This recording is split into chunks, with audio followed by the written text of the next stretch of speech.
한 종류 인생은 바람 부는 대로 세월 따라서 적당하게 그렇게 인생을 살아가다가 한 생을 마친 사람이 있어요. 그런가 하면 가슴에 원대한 꿈을 품고 그 꿈이 이루어지는 그날까지 열심으로 살아가는 사람이 있어요. 자, 꿈을 가슴에 품고 살아가든 꿈이 없이 살아가든 자유입니다. 그러나 인생을 훗날에 결산할 때에 꿈을 가슴에 품고 살아간 사람하고 꿈이 없이 맹목적으로 바람 부는 대로 살아가는 사람하고는 하늘과 땅 차이의 결과를 가져옵니다. 헨리 포드가 자기 친구들에게 야, 나는 앞으로 자동차를 만들 것이다. 그러니까 친구들 뭐라고 줄 아십니까? 야, 미친놈아, 미친 소리 하지 마라 그랬습니다. 라이트 형제가 아버지, 우리가요, 우리 형제들이 비행기 만들 거예요. 그러니까 아버지가 하는 말이 야야, 웃기지 마. 너희들이 무슨 비행기를 만들어? 에디슨이 자기 아는 지인들에게 여러분, 내가 전기를 만들 것입니다. 두고 보세요. 그래서 사람들이 뭐라고 줄 아세요? 야, 미친놈아, 네가 전기를 만들어? 그런데 헨리 포드가 자동차를 만드는 꿈을 품고 열심히 연구한 끝에 자동차를 만들어냈어요. 라이트 형제가 비행기를 만들어냈어요. 에디슨이 전기를 만들어냈지 않습니까? 여러분, 한 세상 왔다가 사라지는 인생, 바람 부는 대로 세월 따라 살지 마시고 선민이 뭐예요? 선택받은 백성이에요. 쉽게 말하면 하나님을 믿는 사람이에요. 신앙인이에요. 그래서 우리 신앙인들은 예수 믿지 않은 사람과 달라야 돼요. 우리는 왜 사는지, 내가 사는 목적이 무엇인지 분명히 알고 살아야 돼요. 오늘 여러분 이 말씀 듣고, 오늘 어젯밤에 제가 그랬습니다. 인생의 전반전은 지나갔습니다. 인생의 후반전 시작입니다.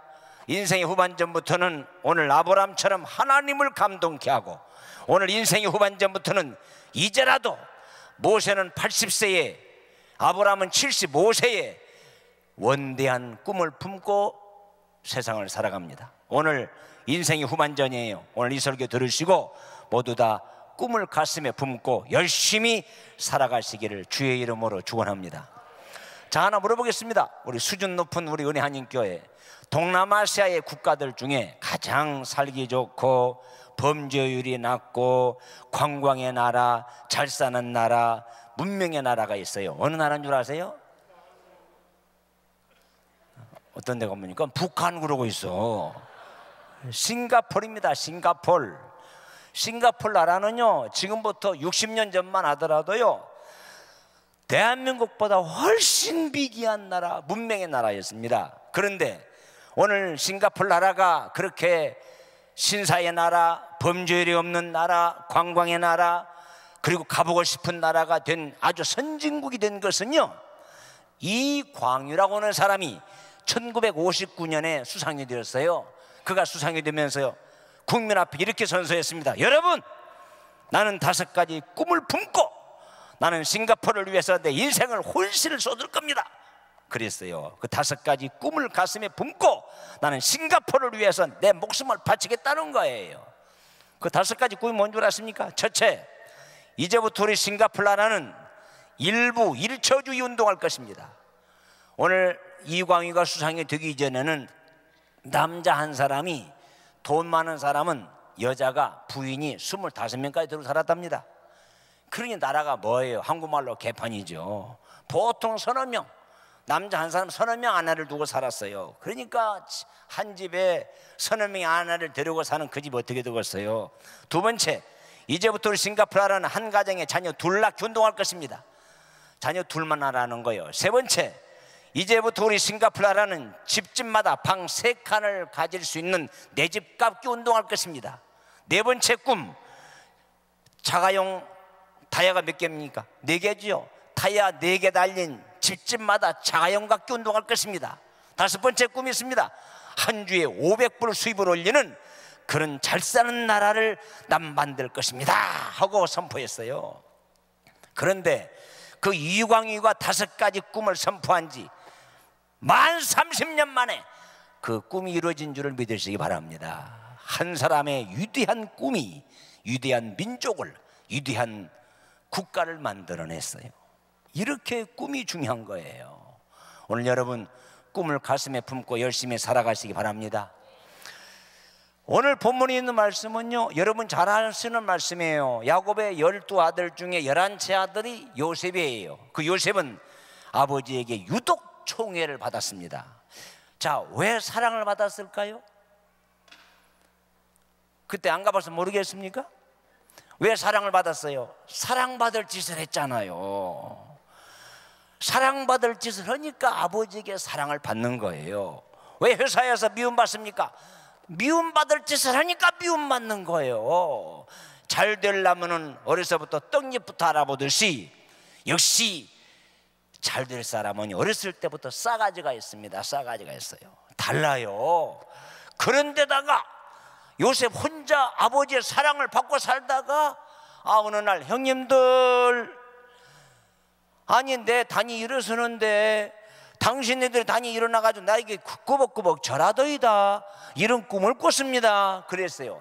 그렇잖아도 싸가지 없이 아버지에게 사랑받고 독차지해서 미워하고 싫어했는데, 아니 지가 우리 지도자가 되었다는 거예요. 그러니까 나머지 11 형제들이 그날부터 요셉을 더 미워하고 시기하고 질투하고, 그래서 야, 저 죽여버리자. 그래서 구덩이를 파놓고 요셉을 죽여버리려고 했습니다. 그래서 한 형제가 우리 죽일 수에 있자, 죽이서는 되겠나, 우리 죽이지 말고 차라리 우리 있잖아 노예나 팔아먹자. 그래서 애굽은 노예상 이 장사꾼들이 팔아먹었잖아요.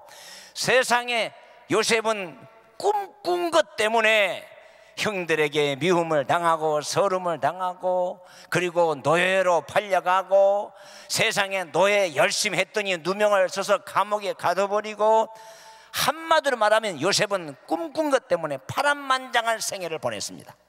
여러분, 꿈을 꾸거나 목표를 세우거나 새로운 비전을 가슴에 품고 열심히 살아가면은요, 여러분 생애에 고속도처럼 편안한 길로 쫙 열려지는 게 아니에요.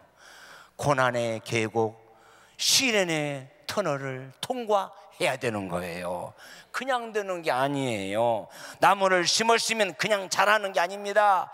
비바람이 몰아치고, 그리고 말할 수 없는 그 어려운 춥고 더운 그 계절 속에서도 끝까지 잘 자랄 수 있도록 돌봐야 되듯이, 오늘 요셉이 꿈을 꾼 것 때문에 그냥 파란만장하게 쫙 꿈이 이루어지고 달성된 거예요? 아니에요. 꿈은 내가 꾸지만은 이루시는 분은 하나님이 이루실 줄을 믿습니다.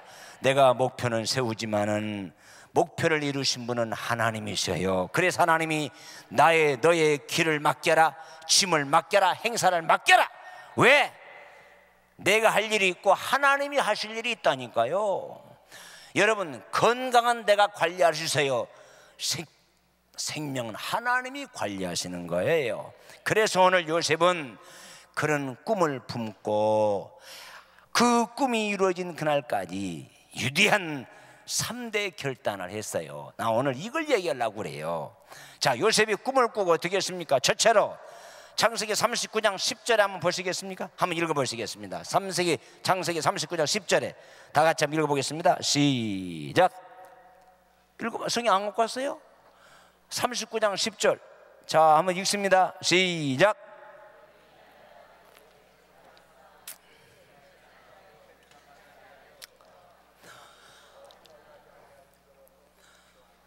자, 읽었다고 한번 생각하고 들어보세요. 창세기 39장의 내용이 이겁니다. 요셉이 보디발의 집에 노예로 팔려갔을 때에, 보디발이 아침에 출근하는 사이에 보디발의 부인 여사께서 요셉에게 유혹합니다. 요셉아, 나 혼자 있다, 빨리 내 방에 들어오니라. 그랬어요. 그렇게 유혹을 했어요. 자, 현명하신 은혜 하나님께 성도 여러분, 몇 번이나 이런 유혹을 당한 줄 아십니까? 몇 번이나 이런 유혹을 당했을까요? 아니, 말 같지 않아요 지금? 날마다 남편이 출근만 하게 되면 요셉아, 나랑 같이 잠자자, 동침하자 그랬어요. 우리 좀 듣기 거북스럽지만 성경에 있는 그대로 요셉아 나랑 동침하자, 내 방에 어서 들으니라. 몇 번이나 날마다 아침에 일어나면은 부인이 그렇게 유혹합니다. 그때 요셉이 어떻게 했어요? 너 안 됩니다. 내가 어찌 하나님 앞에 득죄할 수 있습니까? 너! 하고 거절해 버렸어요. 이것이 요셉의 위대한 첫 번째 결단입니다. 다시 말하면 요셉은 꿈을 꾸고 난 이후에 하나님을 기쁘게 하며 살기로 그는 결심했어요. 아마 다른 종에게 그랬다면 사모님 부르기 전에 혼자 계십니까? 지금 들어가도 되겠습니까? 요 짓을 다 했을 거예요. 그런 요셉은요 한마디로 너! 안 됩니다. 유혹을 거절하면 죽는 줄 알았어요. 감옥에 갇힐 줄 알았어요. 불이익이 올 줄 알았어요. 그러나 하나님을 기쁘게 하기 위해서 그는 단호하게 너! 왜? 내가 어찌 하나님을 욕되게 할 수 있습니까?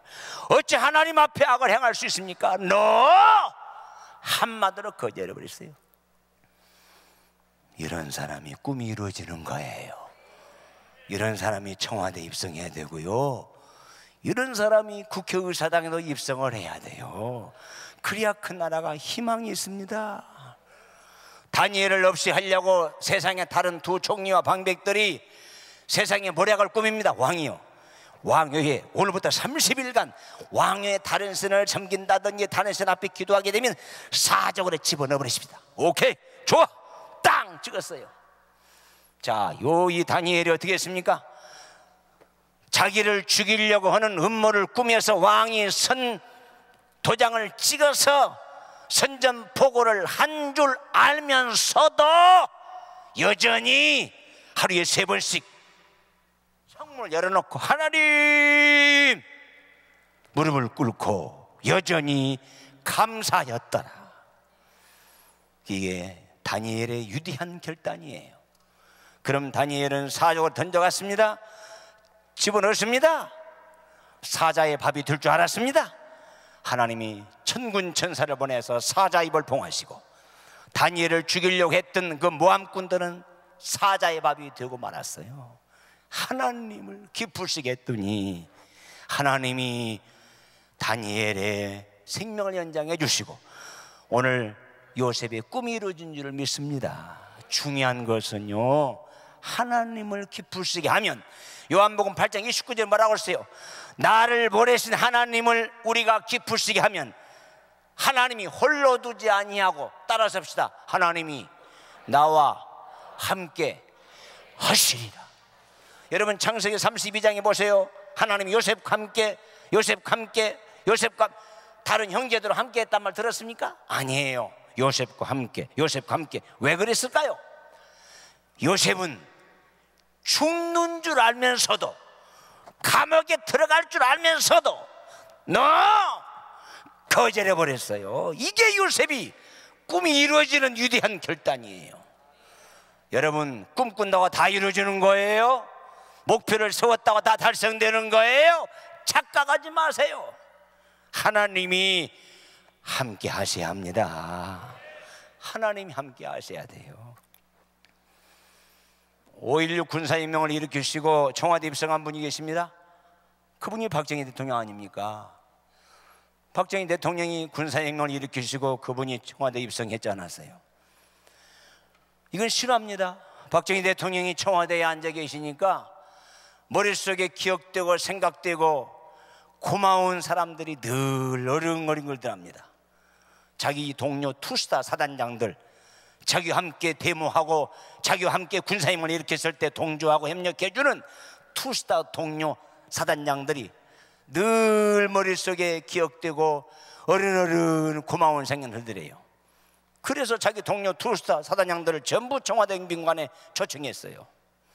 그래가지고 감사한 마음으로 축하연을 베풀고 고마운 마음으로 그들에게 다 은혜를 베푸는 현장에 술 한 잔씩을 전부 권했습니다.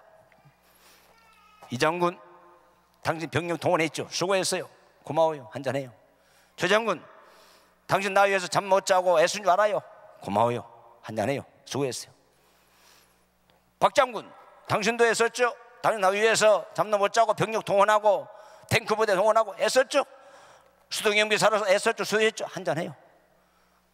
최 장군, 서 장군, 임 장군, 다 이렇게 박정희 대통령이 자기 동료 투사 사단장들을 청와대 영빈관에 초청해 놓고 전부 고마운 마음으로 인사를 치르면서 한 잔씩을 다 권했습니다. 대통령이 청와대 초청해서 술 한 잔씩 주니까 좋을까요? 안 좋을까요? 감격스럽지. 군사 독재 시절에 대통령이 청와대 초청해서 술 한 잔씩을 주니까 얼마나 감격하겠습니까? 맨 나중에 서 있는 홍성철 장군에게, 홍 장군 수고했어요. 당신 고마워요. 한잔해요. 수고했어요. 그러니까 홍성철 장군이 카카 저에게 콜라를 주십시오. 저는 술을 할 수 없는 이유가 있습니다. 야, 이 사람아, 이유는 무슨 이유가 있어? 이 사람아, 한잔해. 이 사람아. 카카 저에게 콜라를 주십시오. 저는 술을 할 수 없는 이유가 있습니다. 야, 이 사람아, 이유는 무슨 이유인데? 카카, 저는 1년 전에 집사 임명을 받을 때에 만약에 내가 집사가 되면 하나님 앞에, 우리 목사님 앞에 약속했습니다. 내가 집사가 되면 내 입에 술 대지 않기로 약속을 하고 내가 집사가 되었습니다. 카카 죄송합니다. 저에게 콜라를 주십시오. 세 번째 박정희 대통령이, 야, 이 사람아, 집사도 술해. 이 사람아, 한잔해.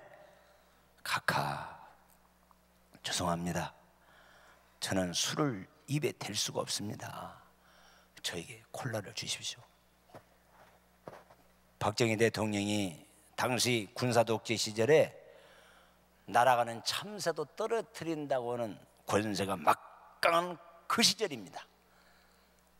박정희 대통령이 3번씩이나 술을 권해도 콜라를 달라고 하니까 가지고 있던 술잔을 홍성철 장군에게 확 뿌리면서 박정희 대통령이 아주 진노한 모습으로, 얼굴이 새한 모습으로 슉 안에 들어가 버리더래요. 여러분 한번 상상해 보세요. 군사독재 시절에 박정희 대통령이 화가 나가지고 지금 집무실에 들어간 거예요. 자존심 상했다 이거예요. 3번씩이나 권했는데 거절했다 이거예요. 기분 나쁘다 이거예요. 그래서 집무실에 들어가 버린 거예요. 자, 한번 상상해 보세요. 그 자리가 어떤 자리가 되겠습니까? 조용했습니다. 그러더니 박정희 대통령이 안으로 들어가신 이후에 홍 장군, 나는 이 사람은 교회 장로다. 이 사람은 장로. 아니, 네 주제 1년밖에 안 됐는데 이제 술을 거절해. 네가 천사야? 네가 목사야? 등신. 너 군복 벗었어 이 사람아? 별두개 떨어졌어 이 사람아? 등신 같은 게. 홍 장군, 나는 교회 안수 집사다. 안수 집사. 아니, 네 주제가 무슨 1년밖에 안 된 무슨 술을 뭐 거절한다고? 야, 너 끝났다. 봤지? 카카. 너 별두개 떨어졌어 이 사람아. 군복 벗었어 이 사람아. 아이고 못난 자식. 홍 장군, 나는 집사 임명받은 지 10년 됐어. 아니, 네가 1년밖에 안 네 주제가 무슨 콜라를 달라고? 너 꿈 깨라. 너 끝났다. 너 참 딱하다. 별두개 떨어져서 이 사람아. 군복 벗었어 이 사람아. 홍 장군, 나 교회 권사야. 아니, 네가 무슨 1년밖에 안 된 네가 무슨 양심이 가책되고 뭐 술을 거절한. 불쌍하다. 너 끝났다. 별두개 떨어져서 이 사람아. 그러고 한 사람씩 비웃는 듯이 한마디 서더니 다 현관을 빠져나갔습니다. 홍성철 장군이 눈을 들어보니까 아무도 없어요. 기가 막히더래요. 아니, 오늘 청와대에 차라리 거짓말하고 안 왔더라면 대통령 마음을 상하게 하지 않아서 별 2개가 떨어진다든지 군복을 벗지 않았을 텐데 어쩌자고 청와대에 와가지고 아니 대통령을 자존심을 상하게 하고 기분 나쁘게 했으니 이 별 2개가 붙어 있겠냐 이거요. 그러니까 군복을 벗게 되고 별 2개가 떨어진다 싶으니까 막 하염없는 눈물이 막 솟아오르더랍니다. 막 두 눈에서 막 억제할 수 없는 두 눈에서 막 눈물이 쏟아지더니 내가 괜히 왔구나. 내가 괜히 와서 대통령 마음을 아프게 했구나. 대통령 자존심을 상하겠구나. 막 엉엉 울면서 자기도 자기 사단으로 돌아가는 거예요. 청와대에서부터 집에 도착할 때까지 계속 울고 갔답니다. 왜? 아니 억울하잖아요. 내가 별들이 어떻게 달았는데 그동안 내가 군생활에서 어떻게 지금까지 왔는데 대통령 앞에 술 한잔 거절한 것 때문에 군복을 벗게 되고 별들이 떨어진다 싶으니까 기가 막힌 거예요. 여러분 상상해 보세요. 그냥 웃어 넘길 일 아닙니다. 아침에 일어나자마자 청와대 전화 오더랍니다. 홍 장군 빨리 청와대 들어오세요. 하하, 올 것이 온 거죠. 이제 저녁 신고하라고 대통령이 부른 거예요. 어제보다 더 하염없이 처량하게 막 두 눈에서 걷잡을 수 없는 눈물이 쏟아지더랍니다. 내가 차라리 출장 갔다고 하고 거짓말하고 오고 내가 안 왔더라면은 이런 내가 억울한 일을 당하지 않았을 텐데 내가 어쩌자고 이곳에 와가지고 대통령을 마음 아프게 했으니 내가 어떻게 별을 달았는데 이 별 2개가 떨어지고 군복을 벗게 된다 싶으니까 막 억울하기도 하고 분하기도 하고 슬프기도 하고 막 하얀 눈물이 주룩주룩 쏟아지더래요. 청와대 입구 다 도착했습니다. 영빈관 문을 열고 싹 들어가는데 박정희 대통령이 기다렸다는 듯이 홍 장군 어서 오세요. 그러면서 박정희 대통령이 첫 마디 하는 말이 홍성철 장군, 나도 군생활 수십 년 했지만은 당신처럼 신앙의 절개를 지킨 장군 처음 봤네. 홍 장군 내일 보러 1계급 특진하고 별 하나를 더 달았다는 거예요. 근데 별로 재미가 없는가 봐. 어떻게 여러분 이것은 실제적인 사건입니다. 그래서 훗날 홍성철 장군이 간증하기를 여러분 내가 별 2개 달았을 때 육군 소장 때 사단장 때 청와대의 동료들을 초청해서 박정희 대통령이 술 한잔 석을 권했을 때 얼마나 갈등이 온지 몰랐답니다. 자기 앞에 가까이 올수록 먹어야 되느냐 먹지 않아야 되느냐 그래서 끝내 양심상 술을 거절했더니 하나님이 대통령 마음을 감동해서 하루아침에 별 하나를 더 달았습니다. 이건 실제적인 사건이에요. 여러분 꿈을 꾸었다고 다 이루어지는 게 아니에요. 목표를 세웠다고 다 성취되는 거 아니에요. 하나님이 함께 하셔야 합니다. 하나님은 누구와 함께 하십니까? 아무나 함께 합니까? No. 우리가 하나님을 기쁘시게 하면 우리를 홀로 두지 아니하고 하나님이 함께 하시리라. 저는 어제 얘기했죠. 43년간 목회한다고. 우리 한 목사님도 그런 생각하시겠지만 목회는 내가 하는 것 같이 생각되는데 아니더라고요. 하나님이 새 가족을 보내주시는 거고요. 하나님이 교회를 부흥시켜 주는 거지 내가 하는 게 아니더라고요. 사업에 성공한 분들 제가 크리스찬 기업인들 만나봤더니 아이고 축하합니다. 대기업 회장님 아닙니다. 하나님이 대기업으로 만들어 주셨습니다. 하나님이 만드신 거예요. 사람이요 소인이 있고 중인이 있고 대인이 있습니다. 소인은 내가 만들고 중인은 사람들이 만들어요. 그러나 큰 인물은 하나님이 만드는 거예요. 하나님이 역사해야 돼요. 오늘 하나님이 누구와 함께 하십니까? 하나님을 기쁘시게 하면 홀로 두지 아니하고 하나님이 저와 함께 하시리라. 자 여러분 오늘 이 시간 이후 인생의 후반전부터는 굶어도 그리고 힘들고 어려워도 나는 오늘 이 시간 이후부터 하나님을 기쁘게 하면서 살리라. 이런 결단을 가지시고 가시기를 바랍니다. 제가 예언합니다. 사람은 속일 수 있어요. 하나님은 못 속이는 거예요. 사람은 감출 수 있고 거짓말할 수 있어요. 그러나 하나님은 거짓말할 수 없어요. 일거수일투족, 안고 일어서면 생각까지도 하나님 아신다는 거예요. 오늘 요셉이요 그렇게 위대한 인물이 된 것이 뭐예요? 하나님 앞에 어찌 내가 악을 행할 수 있습니까? No! 거절해버렸어요. 이게 요셉의 위대한 결단이에요. 아무나 꿈이 이루어지는 게 아니에요. 아무나 성공하는 게 아닙니다. 하나님을 기쁘시게 했더니 하나님이 함께 하사 마침내 요셉이 오늘 총리가 되셔서 꿈대로 이루어 주신 줄을 믿습니다. 오늘 하나님을 기쁘시기를 바랍니다. 하나님이 기쁘시게 하면 홀로 두지 않아요. 하나님이 함께 하셔요. 그래서 때로는 방패가 되게 하시고요, 때로는요 하나님께서 벽이 되셔서 오늘 여러분의 앞길을 인도해 주실 줄을 믿습니다. 오늘 인생의 후반전부터는 나는 이 시간 이후부터 배가 고파도 실적을 당하고 진급이 늦어도 하나님을 기쁘게 하며 살리라, 이런 위대한 결단을 가지시기를 바랍니다. 자, 두 번째로 오늘 요셉이 누굽니까? 오늘 요셉은요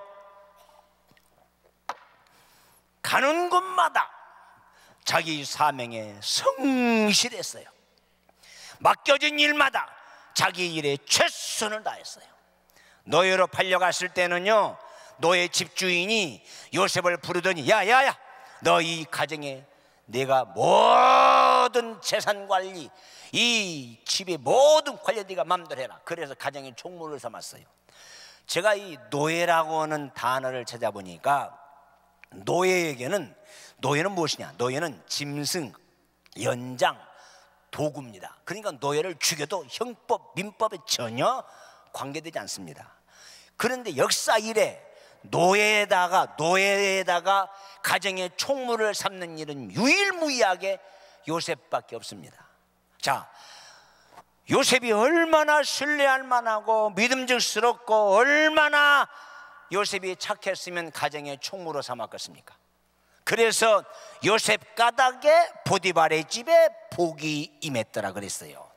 또 억울하게 누명을 써가지고 감옥에 끌려갔지 않습니까? 감옥에 갔더니 어떻습니까?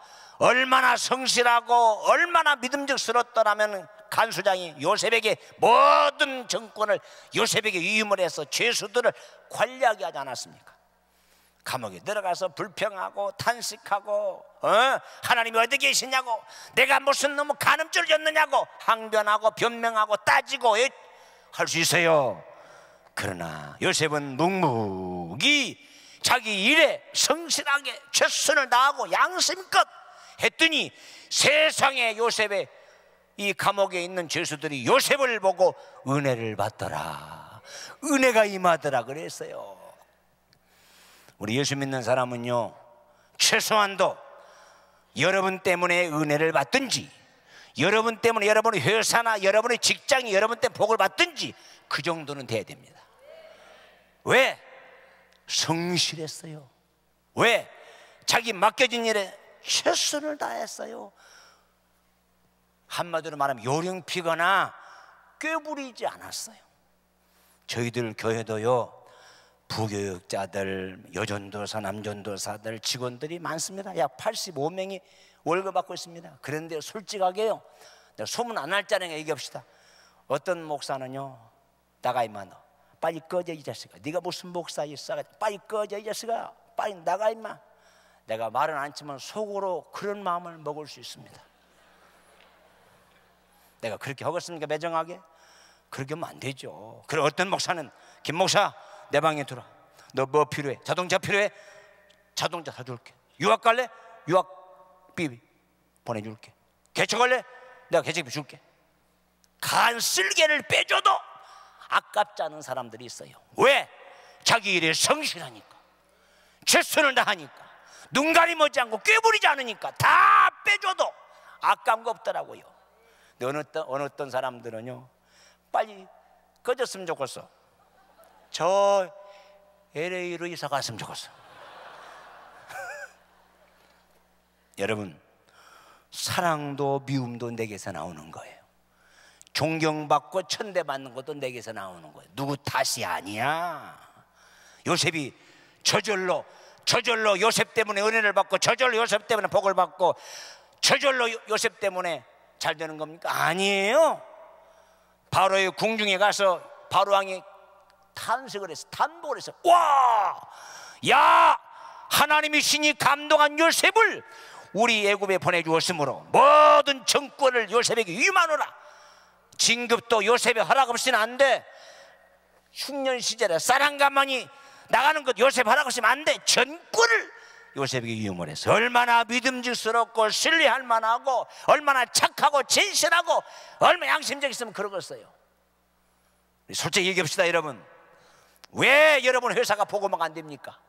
왜 가정이 복음화가 안 됩니까? 왜 여러분의 직장이 왜 복음화가 안 됩니까?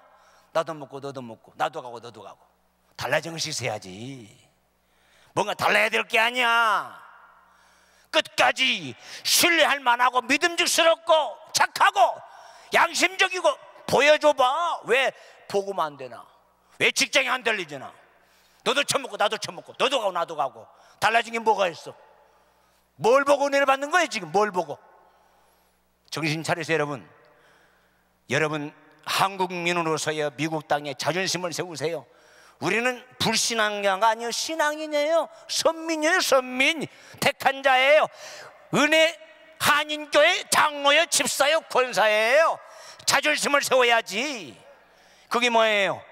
나 때문에 저들이 은혜를 받고, 나 때문에 복을 받고. 왜 그러세요? 자기 일에 성실하잖아. 최선을 다했잖아. 정직했잖아. 눈 가리머지 않았잖아. 꾀나 부리고 요령이나 부리고 탄식이나 하고 불평이나 하고. 이런 것들은요, 세상에 태어나지 않았으면 좋았을 뻔한 사람이에요. 교회 영광 가려옵니다. 하나님 영광 가려옵니다. 그 사람 때문에 교회가 문 닫습니다. 그 사람 때문에 복음이 사라집니다. 꿈을 꿨다고 다 되는 게 아니에요. 목표를 세웠다고 다 되는 거예요. 착각하지 마세요.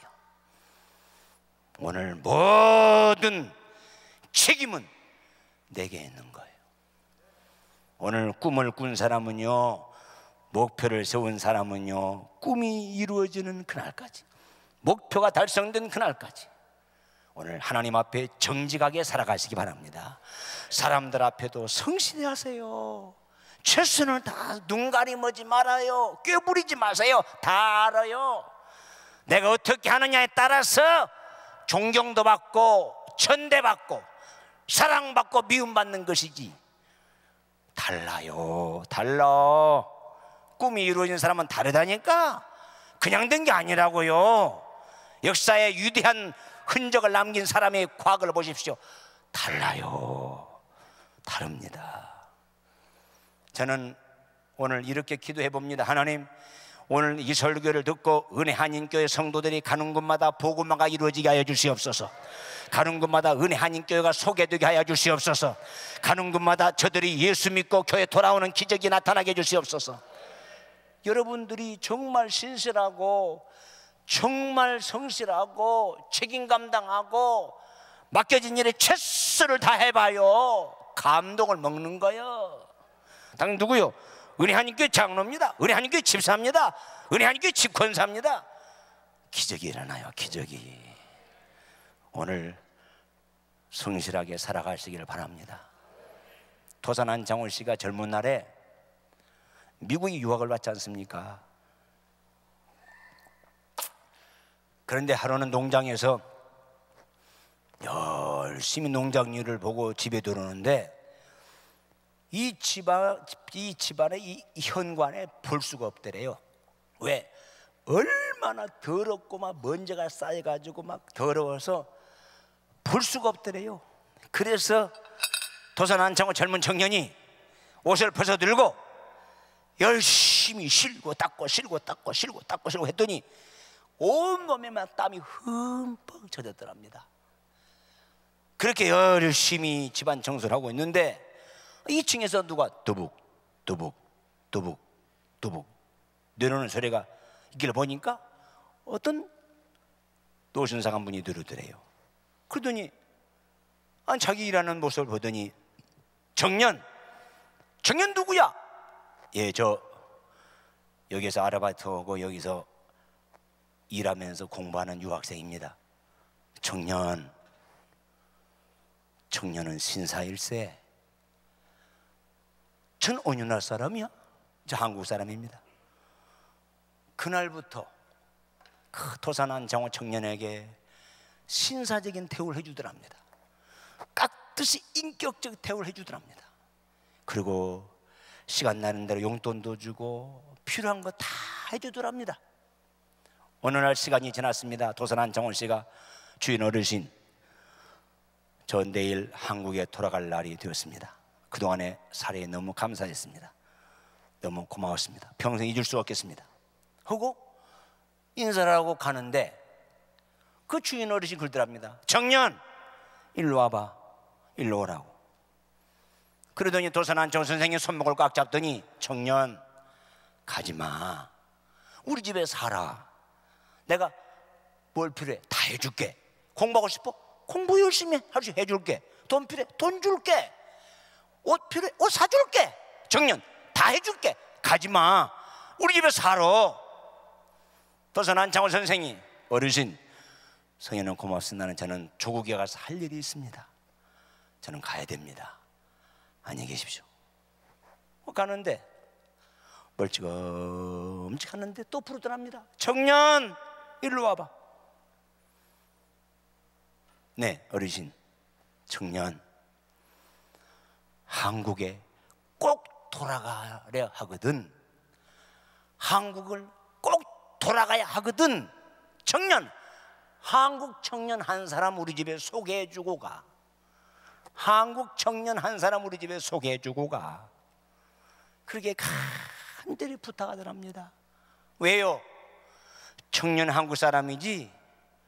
청년 감동이 되네. 한국 청년 당신 같은 사람은 될 게 아니야. 한 사람 소개해주고 가. 도산한 장호 선생이 한국 땅에 딱 대한민국 땅을 받고 천마다 외친 구호가 무엇인 줄 아십니까? 한국의 젊은이들이요, 초국의 장래를 위해서 열심히 일해다오. 한국의 젊은 청년들이요, 조국의 운명을 걸고 정직하게 살아가다오. 이것이 도산한 장호 선생의 유명한 외침입니다.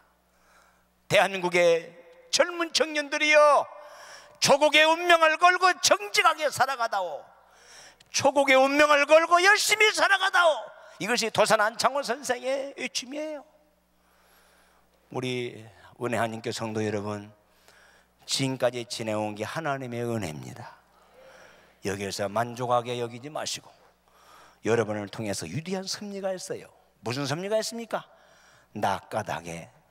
나사로 까닭에 예수님을 핍박하고 죽이고 예수 믿는 사람들을 가두려고 했던 그 악한 유대인들이, 나사로 까닭에 많은 유대인들이 예수를 믿더라. 여러분은 사명이 있어 지금 살고 있는 거예요. 여러분 때문에 미국이 달라지기를 바랍니다. 여러분 때문에 여러분의 직장, 여러분의 동료, 여러분 회사, 여러분 학교 학생들이, 한국 청년 여러분 때문에 그들이 은혜를 받고 그들이 복을 받고 그들에게 복음이 심겨지기를 바랍니다. 어떻게 하면 그렇게 되는 거예요? 요셉처럼 성실하게 최선을 다하고 눈 가림하지 않고 정직하게 그렇게 해봐요. 감동 먹어요. LA가 뒤집어져요. 여러분 회사가 달라진다니까. 저 한국에서 왔습니다. 여러분 요즘 참 들어서는 안 될 참 비극적인 소리가 들려오고 있습니다. 뭔 소리냐고요? 기독교 인구가 자꾸 줄어든답니다. 교인 수가 자꾸 줄어든답니다. 이게 비극 아닙니까? 이게 얼마나 불행스러운 소리예요. 아니 기독교 신자가 점점 많아져야 되고 점점 더 불어나야 되는데 왜 기독교 신자가 점점 줄어드냐 이거요. 이게 심각한 일 아니에요 이게? 내가 회사에 가서, 내가 가정에 가서, 내가 직장에 가서 성실하게, 정직하게, 전설하게 최선을 다하고 눈 가림하지 않고 열심히 살아가 봐요. 왜 그들에게 복음이 전파됩니까? 서로 거짓말하고 사기치고 공갈 협박하고 말이죠. 못된 짓 다 하고 말이죠. 눈 가림하고. 그러니까 그들을 감동을 주지 못하는 거예요. 여러분, 제가 좀 지나친 얘기인지 모르지만은 오늘 여러분이 지금까지 장로로, 권사로, 집사로 세우신 것은 여러분들 때문에 수많은 사람들이 복음화하고 수많은 사람들이 교회로 돌아올 수 있도록, 그래서 생명 연장해 주신 거 아닙니까? 그렇다면은요, 세상 사람과 달라야지. 기도한 사람과 안 하는 사람과 달라야지. 오늘 이 부흥에 참석한 사람과 안 하는 사람과 달라야지. 달라봐요. 왜 감동이 안 되나? 감동돼요. 왜 교회가 부흥 안 됩니까? 됩니다. 오늘 인생이 후반전이에요. 나는 오늘 이 시간 이후부터 과거 묻지 않습니다. 나에게 맡겨진 사명, 나에게 맡겨진 직책, 나에게 맡겨진 임무, 나는 성실하게 살아가리라. 눈 가림하지 아니하리라. 그리고 나는 맡겨진 일에 최선을 다하리라. 그렇게 해봐요. 요셉이 가는 곳마다 아버지에게 사랑을 받았죠. 보디발의 집에 가정 총무로 신뢰받았죠. 감옥에서 모든 죄수를 관리하는 총책을 맡았죠. 바로 왕에게 극찬했죠.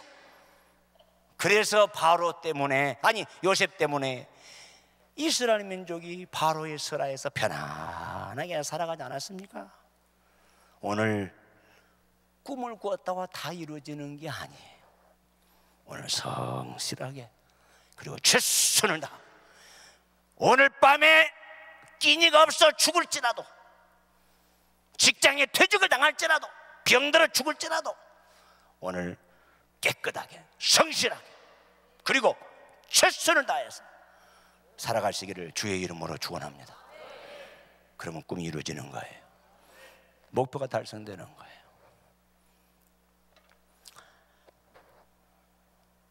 마지막 세 번째로, 요셉은 누굽니까? 요셉은 꿈을 꾸고 난 이후에 파란만장한 시련과 고생과 아픔이 있었습니다. 죽고 싶고 절망하고 싶고 자살하고 싶을 때도 있었습니다.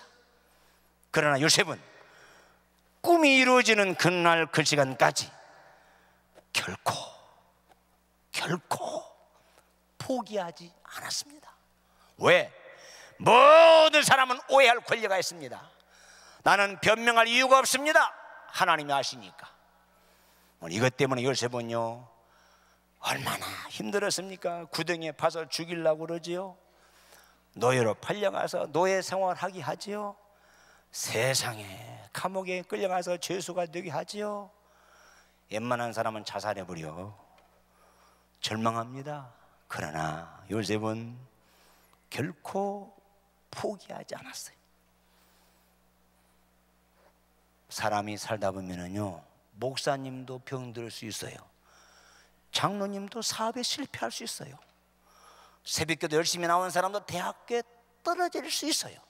이건 죄가 아닙니다. 뭐가 죄입니까? 낙심하고 좌절하고 포기하고, 이게 바로 죄입니다. 낙심하지 마라, 절망하지 마라 했는데 절망하고 낙심하고 포기해, 이게 죄입니다. 여러분, 끝까지 달려가시길 바랍니다. 언제까지?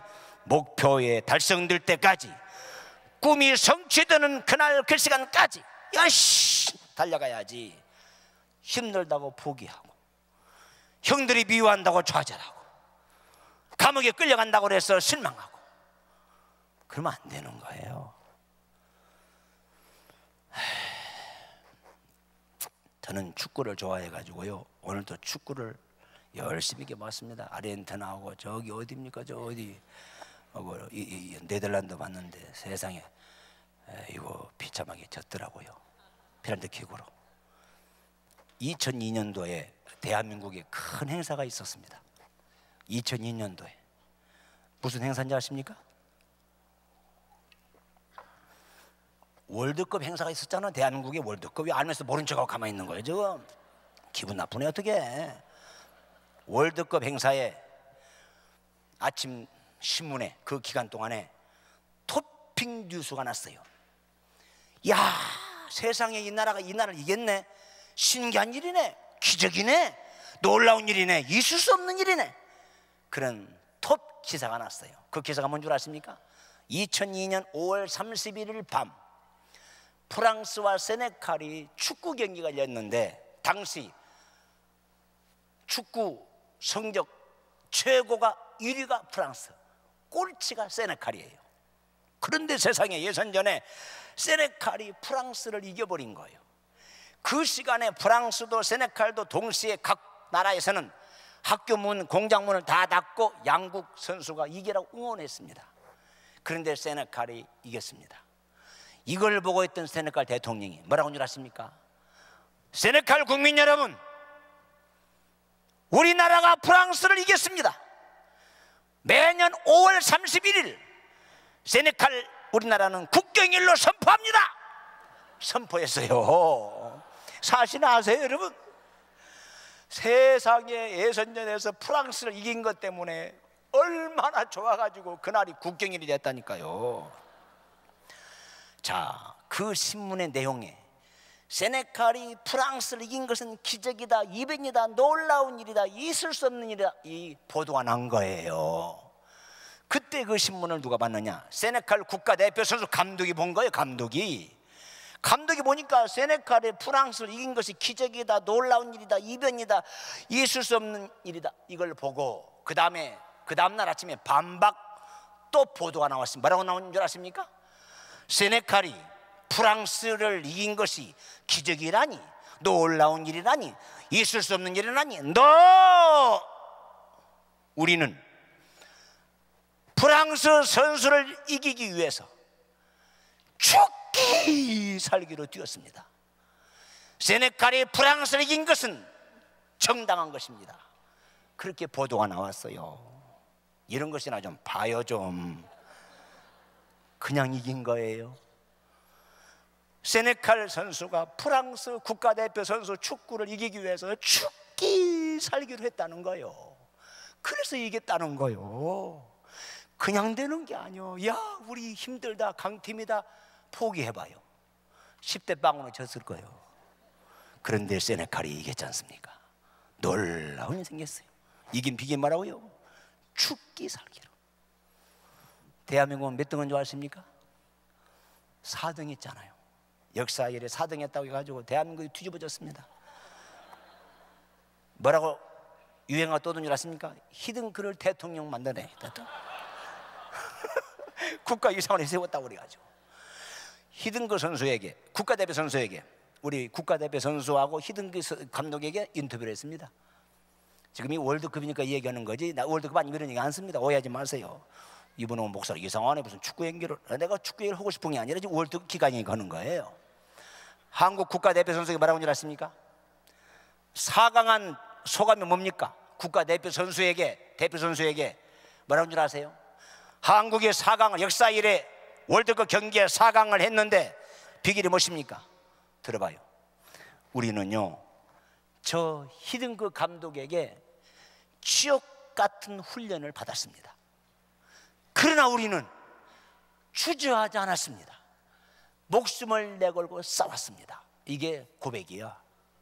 지옥 같은 훈련을 받았다 이거요. 그래도 우리는 주저하지 않았습니다. 목숨을 내걸고 뛰었습니다. 자, 히든크 아저씨한테 물었습니다. 감독에게. 히든크 감독, 우리 대한민국이 당신 감독 시에 4강을 이룬 비결이 무엇입니까? 그가 말을 이렇게 얘기했습니다. 지난 역사의 역대의 감독들은, 야, 허 감독, 우리 그 동창 아들이요. 허 감독, 그 우리 그 조카야. 우리 동창이 그 우리 동네 사람이네. 그 받아. 그렇게 해서 인간적으로 선수를 채용했다는 거예요. 근데 히든크 감독은 자기 직접 뛰면서 테크닉이 좋은 선수를, 학벌을 보지 않고 나이도 보지 않고 키도 보지 않고 하여간 테크닉을 보고 열심히 가능성 있는 사람을 빼가지고 국가대표 선수를 채용했다는 거예요. 그래서 이겼다는 거예요. 결론은 죽기 살기로 죽같은 훈련을 받으면서도 열심히 싸웠다 이거예요. 그래서 이긴 거라 이거예요. 오늘 요셉이 꿈을 꿨습니다. 그냥 이루어졌습니까? 꿈꾼 이후에 박수 받았습니까? 칭찬 받았습니까? 차라리 꿈을 안 꿨다면 모르겠어요. 꿈을 꾸는 그날부터 파란만장한 시련과 아픔과 고난의 터널을 통과해야만 됐습니다. 그러나 끝내 나는 포기하지 않으리라, 절망하지 아니하리라, 물러가지 아니하리라. 끝까지 싸웠을 때에, 끝까지 달려갔을 때에 따라잡시다. 때가 되매 그 요셉이 꿈이 이루어진 줄을 믿으시기 바랍니다. 끝까지 하십시오. 죽기 살기를 하십시오. 내가 어제 얘기했습니다. 우물물이 나올 때까지 파십시오.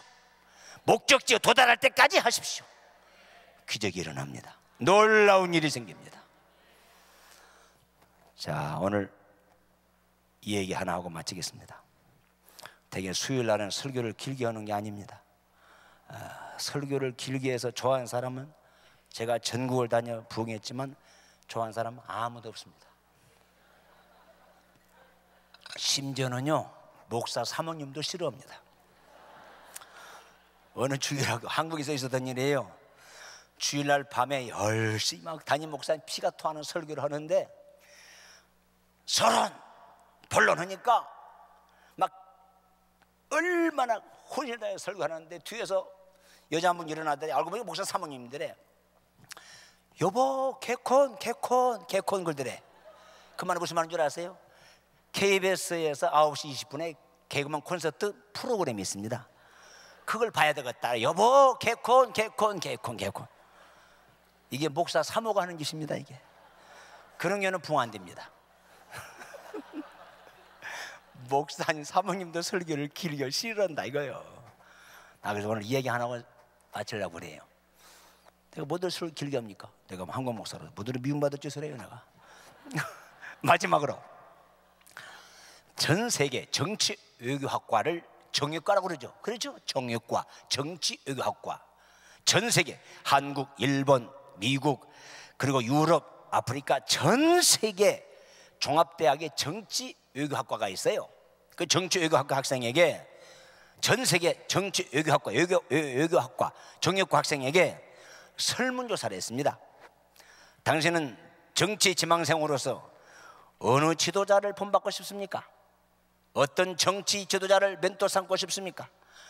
당신은 정치 지망생으로서 어느 정치 지도자를 존경합니까? 이게예요. 이게 설문조사예요.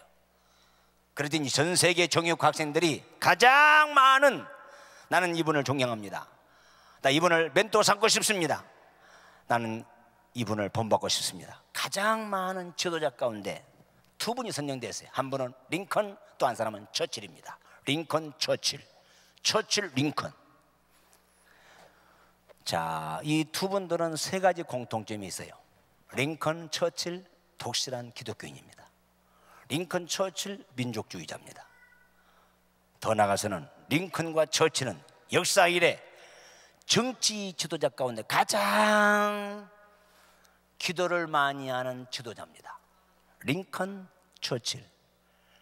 여러분, 링컨이 대통령이 되면서부터 제일 먼저 뭔 줄 아십니까? 백악관에 기도실을 만들어 놨습니다. 그래서 나라가 어려움을 당한다든지 전쟁이 터진다든지 테러가 생겼을 때는 링컨 대통령이 목사님을 부른답니다. 하 목사님, 저 링컨입니다. 좀 잠깐 백악관님 들어오실 수 있겠습니까? 아니, 대통령이 백악관 들어오는 누가 반대합니까? 예, 가겠습니다. 그럼 링컨 대통령이 오시는 날짜를 딱 정하고 목사님 오실 때까지 현관에 기다린대요. 목사님 감사합니다, 어서 오십시오. 그러고 백악관에 들어가신대요. 백악관에 들어가시면은 링컨 대통령이 무릎을 꿇는데요. 한 목사님, 먼저 저에게 안수 좀 해주십시오. 안수기를 받는데요. 그 안수를 받고 난 다음에 한 목사님, 지금 남부에서 지금 전쟁이 터졌습니다. 목사님, 오늘 백악관 기도실에서 나랑 같이 하루 동안 금식하면서 철회하면서 기도해 주실 수 있겠습니까? 아니, 대통령이 그렇게 부탁하는데 당신이 나오시오. 누가 그렇게 합니까? 때로는 목사님 중요한 사건입니다. 오늘 3일간만 나랑 같이 금식하실 수 있겠습니까? 그렇게 나라를 이끌어갔대요. 이게 링컨입니다. 처칠 수상한 예배를 드리다가 한 비서관이 각각 큰일 났습니다. 지금 바이킹족들이 지금 해상에서 지금 전쟁이 터져가지고 지금 수많은 사람이 지금 죽어갑니다. 큰일 났습니다. 웬만한 사람은 그래요 하고 막 나간다는 거예요. 근데 처칠 수상한 그 비보를 듣고 예배가 끝날 때까지 가만히 정수가 예배를 드리다가 다 나간 다음에 그 의자 밑에서 무릎을 꿇고 2시간, 3시간, 4시간 간절히 기도하고 혼자 도저히 빠져나갑니다. 이분이 처칠이에요. 이런 분들이 우리 청와대 대통령 들어갔으면 좋겠어요. 이런 분들이 국회의장도 해야 되고 이런 분들이 대법원장도 해야지. 이 기도도 하는 것들이 말이죠. 무슨 국회의사당이 뭘 떠든다고 까불고 있는지 모르겠어요. 정말 기도하는 지도자가 나왔으면 좋겠어요. 목숨을 내걸고 생사를 걸고 하나님 대한민국을 살려주세요 하고 이런 무릎 꿇는 지도자가 나왔으면 좋겠어요. 제가 목회해 보니까요, 말쟁이들은 교회 성장에 도움이 절대 안 됩니다. 말쟁이 정치가들 말로 먹고 살아. 애국간이 없어. 애국간이 대한민국을 살 애국간도 없고 애국간도 없더라니까. 이런 것들이 무슨 정치를 한다는 거야. 이게 나 돌 맞아 죽을 줄 알고 얘기합니다. 애국간이 있어야지. 민족간도 있어야 되고. 나라를 팔아먹고 말이죠, 나라가 망해된다는 거예요. 나는 대한민국에 사는 길은요 역시 무릎 꿇는 기도였습니다. 그래도 대한민국의 처처 골방에서 기도원에서 조국을 위해서 무릎 꿇고 기도하는 목사님, 장로님, 권사님들이 있으니까 그래도 대한민국이 존재하는 거예요. 지금 나는 그렇게 믿습니다. 기도 많이 하십니다. 처칠, 링컨, 처칠. 그래서 링컨 같은 분이 세계 최대의 강국을 만들었고, 영국은 도적의 나라, 해적의 나라, 이 영국이 신사의 나라 만들었지 않았습니까? 기도하는 지도자 대단합니다. 하루는요 처칠 수상의 한 젊은 신사가 들어드래요. 각하 계십니까? 누구십니까? 저는 처칠 수상께 졸업한 모교 교장의 것이다. 용모가 무엇입니까? 각하, 국정의 업무에 바쁘신 줄 압니다. 그러나 우리의 소원이 있습니다. 우리 모교의 소원이 있습니다. 우리 모교 학생들, 교수들, 직원들의 소원이 있습니다. 각하, 소원을 좀 들어주시기 바랍니다. 뭔데요? 무슨 소원입니까? 각하께서 졸업한 모교의 강단에 오셔서 강연 한번 해주시기를 소원합니다. 각하, 모교 오셔서 강연 한번 해주십시오 하고 막 통사정을 했습니다. 처칠 수상이 그 얘기 듣더니 오케이, 좋습니다. 모교에 가서 강단에 가서 강연 한번 하겠습니다. 그리고 약속된 날짜를 정하고 돌아옵니다. 시간이 되었습니다. 수행과 함께 모교에 방문하고 모교의 강단에 강연하기 위해서 강단 뒤에 이렇게 우두커니 앉아 있는데 모교 교장이 소개합니다. 학생 여러분, 교수 여러분, 직원 여러분, 우리의 꿈, 우리의 소원, 우리의 바람대로 모교의 출신 우리 처칠 수상께서, 모교가 낳은 세계적인 지도자, 영국이 낳은 위대한 지도자 처칠 수상께서 오늘 강연하기로 하셨습니다. 자, 지금부터 허주문 속에 있는 볼펜을 꺼내가지고 처칠 수상께서 강연을 2시간, 3시간, 4시간 하실지 모르겠습니다. 자, 지금부터 볼펜을 꺼내가지고 프리노트 하시기 바랍니다. 한 말씀 한 말씀 땅에 떨어지지 마시고 다 프리노트해서 여러분 모두 다 경청하시기 바랍니다. 그리고 이제 물러난 거예요. 처칠 수상이 자기를 소개받고 강단에, 모교의 강단에 강연하기 위해서 강단 앞에 딱 서 있습니다. 청중을 한번 휙 돌아보더니 Never give up, Never give up, Never give up, 강연 끝! 하고 뒷문으로 나가더라 이거예요. 이것이 유명한 처칠 수상 회고록에 모교 네버 기브업 강의입니다. 네버 기브업, 네버 기브업, 네버 기브업. 강연 끝. 네버 기브업. 결코 포기하지 마라. 결코 포기하지 마라. 결코 포기하지 마라. 오늘 이 유명한 네버 기브업 처칠 쇠고로 기록된 내용이에요. 놀라운 일이 생겼습니다. 이 강의를 듣고 난 이후에 25년, 30년, 32년, 33년, 40년 후에 세계적인 학자, 세계적인 기업가, 세계적인 정치가, 법률가, 세계적인 음악가, 세계적인 목회자들이 탄생했대요. 기자 찾아갑니다. 아니, 당신 어떻게 세계적인 기업가가 되었습니까? 예, 나는 지금부터 모교 강단에 33년 전에 모교의 강단에 처칠 수상께서 강연하실 때 네버 기브업, 네버 기브업, 결코 포기하지 말라 하셨길래 나는 그 강의를 듣는 그날부터 지금까지 포기를 모르고 살았습니다. 그럴 때 하나님이 나를 세계적인 기업가로 만들어 주셨습니다. 당신 어떻게 세계적인 정치가가 되었습니까? 예, 나는 지금부터 처칠 수상께서 모교 강단에 30년 전에 결코 포기하지 마라 하셨길래 나는 그날 내 인생은 포기를 모르고 살았더니 오늘 나는 세계적인 정치 지도자가 되었습니다. 그런 유명한 고백을 했다는 거예요. 자, 은혜 한인교회 성도 여러분, 좋은 교회, 좋은 목사님, 또 좋은 성도들이 모인 이 신앙의 공동체 안에서 하나님은 그럭저럭 살다가 인생 망치기를 그렇게 원하지 않습니다.